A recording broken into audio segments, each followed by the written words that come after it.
கலாசார சீரழிவுகளை தடுக்கும் விழிப்புணர்வு வீதி நாடகம் இன்று முன்பகல் வவுனியா நகரில் நடைபெற்றது.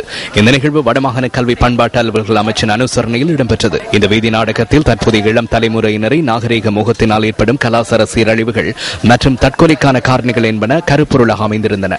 இந்த நிகழ்வில் வவுனியா பிரதேச செயலாளர், வவுனியா மாவட்ட கலாசார உத்தியோகத்தர் உட்பட பொதுமக்கள் என பலரும் கலந்து கொண்டிருந்தனர்.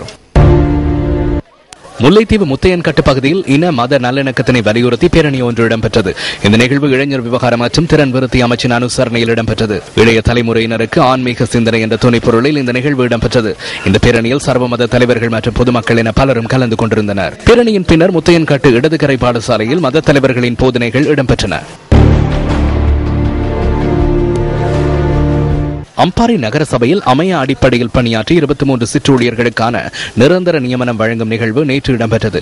இந்த நிகழ்வு கிழக்கு மாகாண முதலமைச்சர் தலைமையில் இடம்பெற்றது. கிழக்கு மாகாணத்தின் உள்ளூராட்சி மன்றங்களில் அமைய அடிப்படையில் பணிபுரியும் சிற்றூழியர்களுக்கான நிரந்தர நியமனங்கள் எதிர்காலத்தில் வழங்கப்படும் என முதலமைச்சர் குறிப்பிட்டார். ஹட்டன் புனித பாஸ்கோ கல்லூரியின் பரிசளிப்பு விழா இன்று இடம்பெற்றது. இந்த நிகழ்வு பிரின்ஸ் மண்டபத்தில் நடைபெற்றது. பிரதம அதிதியாக புனித பாஸ்கோ கல்லூரியின் பழைய மாணவர் நீதிபதி ஜெரோமன் பாஸ்கோ கலந்து சிறப்பித்தார். சிறப்பு விருந்தினராக டாக்டர் அருள்குமாரன் மற்றும் AP ஜெயராஜ் ஆகியோர் கலந்து கொண்டிருந்தனர். திறமைகளை வெளிப்படுத்திய பாடசாலை மாணவர்களுக்கான பரிசல்கள் இதன்போது வழங்கி வைக்கப்பட்டன. மாணவர்களது இசை நிகழ்வுகள் பார்வையாளர்களின் கண்களுக்கு விருந்தளித்தன.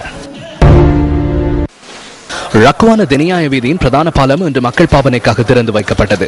ரத்னபுரி மாவட்ட பாராளுமன்ற உறுப்பினர் ராஞ்சித் சோய்சா தலைமையில் இந்த நிகழ்வு இன்று முற்பகல் இடம்பெற்றது. ரக்குவான பகுதியில் அமைந்துள்ள இந்த பாலம் கடந்த ஜூன் மாதம் 12ஆம் தேதி ஏற்பட்ட கடும் மழையினால் உடைந்தது. இதனை அடுத்து ரக்குவான தினியாய ஆகிய நகரங்களுக்கு இடையிலான போக்குவரத்து நடவடிக்கைகள் முழுமையாக பாதிக்கப்பட்டிருந்தன. இந்த நிலையில் பெருந்தெருக்கல் அமைச்சின் 15 கோடி ரூபாய் நிதி ஒதுக்கீட்டின் கீழ் இந்த பாலம் மீண்டும் புனரமைக்கப்பட்டு திறந்து வைக்கப்பட்டமை குறிப்பிடத்தக்கது.